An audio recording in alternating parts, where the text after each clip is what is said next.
Well, let's begin in South Africa because 45 people have died in violence that's escalating by the day. It started after the jailing of the former president Jacob Zuma last week. This includes 10 people dying in a stampede in Soweto near Johannesburg. Well, this is happening in two provinces, KwaZulu-Natal, Zuma's home province, and Gauteng, which includes Johannesburg. There's been looting, arson and assaults. Lots of pictures to show you. This is outside a hypermarket in Durban in KwaZulu-Natal. Hundreds of people were involved in the looting. Then this is inside. Shelves are being emptied. There's rubbish everywhere. People are taking whatever they can, from mattresses to fridges to televisions. This is also in Durban. And to respond to this escalation, the military is now being deployed to assist the police. We know private security is also involved in trying to keep the peace. This was the scene overnight in Johannesburg city centre. Ambulances, blood banks and COVID-19 vaccination centres were all attacked during the evening and overnight. And the unrest has continued into Tuesday. Almost 800 people have been arrested so far. While we've had a number of government responses, the Defence Minister has admitted the situation appears to have got out of hand, but says a state of emergency isn't needed. And then this is the Police Minister. Current situation on the ground is under strong surveillance, and we will ensure that it does not deteriorate any further. We cannot allow anyone to make a mockery of our democratic state, and we have instructed the law enforcement agencies to double their efforts to stop the violence and to increase deployment on the ground. And this is how the two provinces are being impacted. 26 people have died in KwaZulu-Natal, including a 15-year-old boy. In Gauteng, the death toll is 19. 10 of those people died in a stampede at a mall during looting in Soweto on Monday. And the violence and looting in Soweto is extensive, as you can see here. Cash machines were broken into, restaurants, bottle stores and clothing shops were all left ransacked.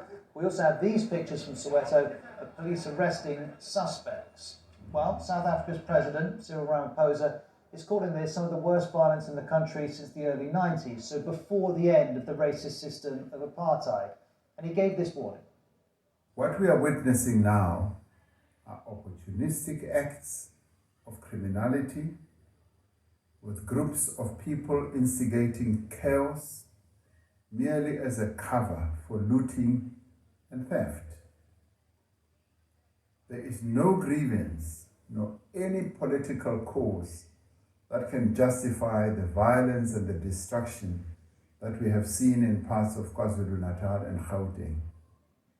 Well, the consequences of these few days may be far-reaching. In the immediate term, there's concern about medicine supply and food shortages.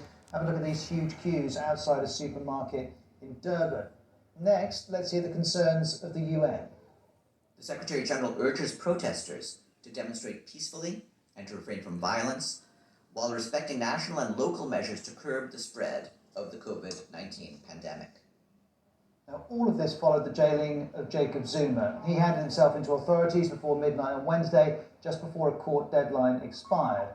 Here he is, being driven from his home in KwaZulu-Natal to prison.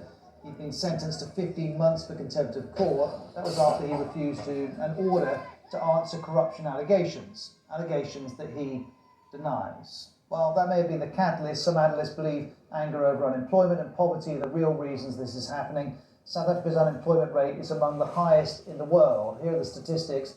According to the World Bank, over a third of people are unemployed. In younger people, that's even higher. 46.3% don't have a job.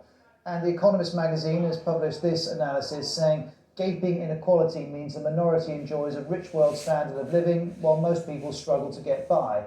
Parts of the country regularly go without power and water. It goes on. The pandemic has made life harder in every way as well. Now, let's bring in the BBC's Nomsa Maseko, who's helping us cover this story. She's live with us from Durban. Nomsa, first of all, update us on the violence, because I know this time last night it was escalating again. This time last night it was escalating, and tonight people are still looting. It's been hours of people looting warehouses where businesses are keeping furniture, fridges and all types of appliances. And the looting, which started this morning, is still ongoing. It does appear that the police are struggling to keep the situation in check. And also the deployment of the army at this stage is not too seen in terms of the type of difference it is making. So there is a lot of looting. There is also people guarding their own communities, not waiting for the police or the army to protect their own businesses. Whole communities are taking turns and shifts overnight to protect the businesses and their communities that they have. And do we have any idea of who's doing the looting and whether they are coordinating their efforts? Well, the Secret Service Minister and the Police Minister, whom we heard earlier, said that they were investigating who were the instigators of this. In fact, 3 days ago, we heard from the same police minister who said that 12 people were identified as instigators and that the police were going to be moving in and arresting them. South Africa, though, is still waiting to find out when those people are going to be arrested, because people want to know how this started and what the end game is actually going to be, because as it stands, people are going to lose their jobs because hundreds of shopping centres across 2 provinces have been attacked. And Nomsa, for people who don't know South Africa well, just help us put this in context. How out of the normal is what we're seeing in the past few days?